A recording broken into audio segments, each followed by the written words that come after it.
ನಾವೆಲ್ಲರೂ ಕೂಡ ಅಂದರೆ ಇದು ಈ ಹೇಳಿಕೆ ಒಂದು ಕಲೆಕ್ಟಿವ್ ಎಕ್ಸ್ಪ್ರೆಷನ್ ಅಂತಲೇ ಮಾಧ್ಯಮದವರು ಅದನ್ನು ಕನ್ಸಿಡರ್ ಮಾಡ್ತಾರೆ.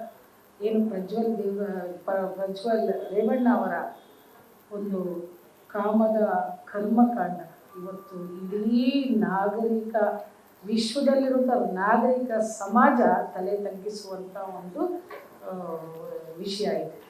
ಒಂದಲ್ಲ, ಎರಡಲ್ಲ, ಮೂರಲ್ಲ, ನಾಲ್ಕಲ್ಲ, ಐದಲ್ಲ, ಹತ್ತಲ್ಲ, ಸಾವಿರಾರು ಏನಿದು ಆ ಹೆಣ್ಣು ಮಕ್ಕಳಿಗೆ ಶೋಷಣೆಗೆ ಕೊನೆ ಇಲ್ವಾ? ಇವರು ಯಾವ ಒಂದು ಅಧಿಕಾರಿಗಳಾಗಿ ಇವ್ರ ಕೈ ಕೆಳಗಡೆ ಕೆಲಸ ಮಾಡೋಂಗಿಲ್ಲ, ಕಾರ್ಯಕರ್ತರಾಗಿ ಇವ್ರ ಜೊತೆಗೆ ಒಂದು ನಂಬಿಕೆಯಿಂದ ಕೆಲಸ ಮಾಡಲಿಕ್ಕಾಗಲ್ಲ. ಆದರೆ ವರ್ಕ್ ಪ್ಲೇಸಲ್ಲಿ ಎಕ್ಸ್ಪ್ಲಾಯ್ಟೇಷನ್ ಅಂತ ಹೇಳಿ ನಾವು ಈ ಒಂದು ವಿಶ್ವದಲ್ಲಿ ಸಾವಿರಾರು ನೂರಾರು ವರ್ಷಗಳಿಂದ ಹೋರಾಟ ಮಾಡಿದಂಥ ಒಂದು ಪ್ರತಿಫಲ ಒಂದು ವಿಮೆನ್ಗೆ ಎಲ್ಲ ಒಂದು ಕ್ಷೇತ್ರದಲ್ಲಿ ನಮಗೆ ಒಂದು ಸ್ವಾವಲಂಬಿಗಳಾಗಿದ್ದೇವೆ. ಈ ಸಾಮಾಜಿಕವಾದ ಅಂದರೆ ಈ ಸೋಷಲ್ಲು ಎಕ್ಸ್ಪ್ಲಾಯ್ಟೇಷನ್ ಸಾಮಾಜಿಕವಾದಂಥ ಒಂದು ದೌರ್ಜನ್ಯ ಇದೆಯಲ್ಲ, ಇದು ಇನ್ನೂ ಜೀವಂತವಾಗಿದೆ. ಇನ್ನೆಷ್ಟು ಸಾವಿರ ವರ್ಷಗಳಾಗಬೇಕಾಗಿದೆ. ಪ್ರಜಾಪ್ರತಿನಿಧಿಗಳಾಗಿ ಒಂದು ದೊಡ್ಡ ಪ್ರಧಾನಿಯವರ ಮೊಮ್ಮಗಾಗಿ NDAಯ ಒಂದು ಅಂಗವಾಗಿ ಒಂದು MP ಚುನಾವಣೆ ನಿಂತಂಥ ಸಂದರ್ಭದಲ್ಲಿ ಇದು ಒಂದೆರಡು ತಿಂಗಳಿಂದ ಓಡಾಡ್ತಿತ್ತು. ಆದರೆ ಪಬ್ಲಿಕ್ ಡೊಮೈನ್ಗೆ ಬಂದದ್ದು ಯಾವಾಗ? ಈಗ ಏನು ನಮ್ಮ ರಾಜ್ಯ ಸರ್ಕಾರದ ಮುಖ್ಯಮಂತ್ರಿಗಳು, ಉಪಮುಖ್ಯಮಂತ್ರಿಗಳು ಮತ್ತು ನಮ್ಮ ಕವಿತಾ ಅವರು ಹೇಳ್ದಂಗೆ ನಮ್ಮ ಆಯೋಗದ ಮಹಿಳಾ ಆಯೋಗದ ಅಧ್ಯಕ್ಷೆಯ ಒಂದು ಏನು ಫೋರ್ಸ್ ಮೇಲೆ ಅಂದರೆ ಅವರ ಒಂದು ಹೇಳಿಕೆ ಮೇಲೆ SIT ಸ್ಥಾಪನೆ ಮಾಡಿರೋದು ಮೊದಲನೇದಾಗಿ ಇದು ಪಬ್ಲಿಕ್ ಡೊಮೈನ್ ಬಂದಾಗಿದೆ. ಬರದೇ ಇದ್ದಿದ್ರೆ ಇನ್ನಷ್ಟು ಸಾವಿರಗಳಾಗಿರ್ಬೋದು, ಸಾವಿರಾರು. ಇದು ಒಂದಲ್ಲ ಎರಡಲ್ಲ, ಸಾವಿರಾರು. ನಿಮಗೆ ನಮಗಿಂತ ಹೆಚ್ಚಾಗಿ ನಿಮ್ಮಲ್ಲಿ ಮಾಹಿತಿ ಇರ್ತದೆ. ಅದನ್ನು SITಗಾಗಿದ್ದಕ್ಕೆ ನಾವು ಸ್ವಾಗತ ಮಾಡ್ತೇವೆ. ಹಾಗೆ ಅದು ಕೋರ್ಟ್ ಮಾನಿಟರಿಂಗ್ ಜೊತೆಗೆ ಆಗಬೇಕಾಗಿದೆ. ಇದು ಏನು ವಿಕ್ಟಿಮ್ ಆಗಿದ್ದಾರಲ್ಲ ಹೆಣ್ಣು ಮಕ್ಕಳು ಈಚೆ ಬರಬೇಕು. ಒಂದಲ್ಲ ಎಷ್ಟು ಸಾವಿರಾರಾಗಿದೆ, ಇದು ಫೈಲ್ ಮಾಡಬೇಕಾಗುತ್ತೆ.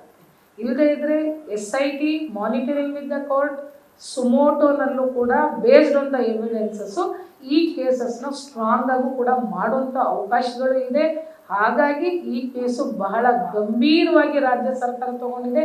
ಅದರ ಜೊತೆಗೆ ನಮ್ಮ ಕರ್ನಾಟಕನೇನಲ್ಲ, ನಾನು ಹೇಳಿದೆ, ವಿಶ್ವದಲ್ಲಿರುವಂಥ ಎಲ್ಲ ನಾಗರಿಕ ಸಮಾಜ ತಲೆ ತಗ್ಗಿಸುವಂಥ ಒಂದು ಹೀನಾಯ ಕೃತ್ಯವನ್ನು ಒಂದು ಸಂಸದರು ಎಸಗಿದ್ದಾರೆ ಅಂತ ಹೇಳಿದ್ರೆ ಈ ಕೇಸ್ನ ಇನ್ನಷ್ಟು ಏನು ಕಾನೂನಲ್ಲಿ ಅವಕಾಶಗಳ ಇದೆಯೋ ಯಾವ ಸಮಾಜದಲ್ಲಿ ಈಗ ಆಗಬಾರ್ದು. ಅದು ಕರ್ನಾಟಕದಲ್ಲಾಗಿದೆ, ಹಾಸನದಲ್ಲಾಗಿದೆ ಅಂತಂದರೆ ಇದೇನು ಅಡೋಲ್ಫ್ ಹಿಟ್ಲರ್ ಮೊಮ್ಮಗನಾಗಿದೆ? ಏನಿದು? ನಾವು ಇತಿಹಾಸದಲ್ಲಿ ಓದಿದ್ದೇವೆ, ನಾವೆಲ್ಲ ಇತಿಹಾಸಕಾರರಾಗೂ ಇದ್ದೇವೆ, ಇತಿಹಾಸ ಓದಿದ್ದೇವೆ. ಎವ್ರಿಡೇ ನಾವು ಕೂಡ ಬರೀತಾ ಇರ್ತೇವೆ ಏನು ಇತಿಹಾಸ ಅಂತ. ನೀವು ಬರೀತಾ ಇರ್ತೀರ, ಅದು ಹಚ್ಚು ನಮ್ಮ ಲೈಬ್ರರಿಗಳಲ್ಲಿ ಇರ್ತದೆ. ಆದರೆ ಅಂಥ ಇತಿಹಾಸ ಹೋಗ್ತಂಥ ಹೀನಾಯ ಕೃತ್ಯ ಮಾಡಿರುವಂಥದ್ದು ಖಂಡನೀಯ. ಎಲ್ಲ ಮಹಿಳೆಯರ ಪರವಾಗಿ ನಾವು ಖಂಡಿತ ಖಂಡಿಸ್ತೇವೆ. ಇವ್ರಿಗೆ ಶಿಕ್ಷೆ ಆಗಬೇಕು. ಇವ್ರಿಗೊಬ್ಬರಿಗೆ ಶಿಕ್ಷೆ ಆಗೋದಲ್ಲ, ನಮ್ಮಲ್ಲಿ ಏನು ಹೆಣ್ಣು ಮಕ್ಕಳು ಈ ವಿಡಿಯೋನಲ್ಲಿ ಈ ಹಗರಣದಲ್ಲಿ ಅವರು ಬಳಸ್ಕೊಂಡಿದ್ದಾರಲ್ಲ ಅವ್ರಿಗೆ ರಕ್ಷಣೆ ಕೊಡಬೇಕು. ಎರಡನೇದಾಗಿ.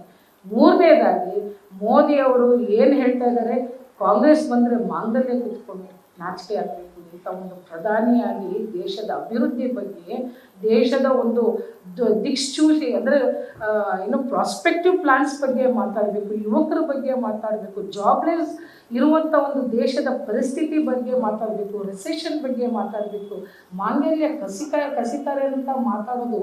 ಇವತ್ತು ನಿಮ್ಮ NDA ಅಲೈನ್ಸು ಒಂದು ಕ್ಯಾಂಡಿಡೇಟು ಕರೆದಿದ್ದಾರಲ್ಲ, ಇದಕ್ಕೆ ನಿಮ್ಮಲ್ಲಿ ಏನು ಉತ್ತರ ಇದೆ ಅಂತ ಎಲ್ಲ ಮಹಿಳೆಯರು ಕೇಳ್ತೀವಿ. ಲಕ್ಷಗಟ್ಟಲೆ ಕೋಟಿಗಟ್ಟಲೆ ಹೆಣ್ಣು ಮಕ್ಕಳ ಧ್ವನಿನೇ ನಾವು ಇಲ್ಲಿ ನಿಮ್ಮ ಪತ್ರಿಕೆ ಹೇಳಿಕೆ ಕೂತಿದ್ದೇವೆ ಅನ್ನೋಂಥದ್ದು. ಯಾಕಂದರೆ ಎಲ್ಲರೂ ನೋಡ್ತಾ ಇರ್ತಾರೆ, ವಿಶ್ವನೇ ನೋಡ್ತಾ ಇದೆ. ಇದು ನ್ಯಾಷನಲ್ ಇಶ್ಯೂ ಆಗಿದೆ, ಆಟೋಮೆಟಿಕಲಿ ಅದು ಇಂಟರ್ನ್ಯಾಷನಲ್ ಇಶ್ಯೂ. ಯಾಕಂತಂದರೆ ನಾನು ಮೊದಲೇ ಹೇಳ್ದಂಗೆ ಇದು ಗಂಭೀರವಾದಂಥ ಒಂದು ಕೃತ್ಯ ಅಂತಲೇ ನಾವು ಕರಿತೇವೆ. ಆ ಕೃತ್ಯವನ್ನು ಖಂಡಿಸ್ತೇವೆ. ಮೋದಿಯವರು ಅಪಾಲಜಿ ಹೇಳ್ಕೊಳ್ಬೇಕಾಗುತ್ತೆ. ಏನು ಮಾಂಗಲ್ಯ ಕಸಿತಾರೆ ಅಂತ ಹೇಳಿಕೆನ ಫಸ್ಟು ಅದನ್ನು ನಾವು ಖಂಡಿಸ್ತೇವೆ. ಅದನ್ನು ಅವ್ರು ವಾಪಸ್ ತಗೋಬೇಕು ಹೇಳಿಕೆನ. ಮತ್ತು ಪ್ರಜ್ವಲ್ ರೇವಣ್ಣ ಅನ್ನೋ ಒಂದು NDA ಅಲೈನ್ಸ್ ಇರೋದ್ರಿಂದ ಅವ್ರ ಸ್ಥಾನಕ್ಕೂ ಅವರು ರಾಜೀನಾಮೆ ಕೊಡಬೇಕಾಗುತ್ತೆ. ಕುಮಾರಸ್ವಾಮಿ ಅವರಾಗಲಿ ಅಥವಾ ಮೋದಿಯವರಾಗಲಿ, ಯಡಿಯೂರಪ್ಪ ಆಗಲಿ, ವಿಜೇಂದ್ರ ಆಗಲಿ, ಎಲ್ಲರಿಗೂ ನಾವು ಡಿಮ್ಯಾಂಡ್ ಮಾಡ್ತೇವೆ. ಅವರು ಇವತ್ತು ಈ ಥರ ಇರೋನ್ನ ಪ್ರೊಟೆಕ್ಟ್ ಮಾಡ್ತಾರೆ. They should get down from their respective post ಅಂತ ಡಿಮ್ಯಾಂಡ್ ಮಾಡ್ತೇವೆ. ಇದು SIT ಬಹಳ ಏನು ಫೋಕಸ್ ಮಾಡಬೇಕು. ಈ ಒಂದು ನ್ಯಾಯ ಸಿಗಲೇಬೇಕು ಮತ್ತು ಅವ್ರಿಗೆ ಪ್ರೊಟೆಕ್ಷನ್ ಕೊಡಬೇಕು. ಎಲ್ಲ ವಿಕ್ಟಿಮೈಸ್ಡ್ ಹೆಣ್ಮಕ್ಳಿಗೆ ಪ್ರೊಟೆಕ್ಷನ್ ಕೊಟ್ಟು ಅವರು ಕೂಡ ಹೆಚ್ಚಾಗಿ ಬಂದು ಅದು FIRಗಳನ್ನ ಮಾಡಬೇಕು. ಧೈರ್ಯವಾಗಿ ಇಡೀ ದೇಶ ಅವ್ರ ಜೊತೆಗೆ ಇರುತ್ತೆ ಅನ್ನೋದು ಕೂಡ ಈ ಸಂದರ್ಭದಲ್ಲಿ ನಾನು ತಮ್ಮ ಪತ್ರಿಕೆಯನ್ನು ಹೇಳ್ತೇನೆ. ನ್ಯೂಸ್ ಫಸ್ಟ್ ನಿರ್ಭೀತಿಯಿಂದ ನಿಮ್ಮ ಪರವಾಗಿ.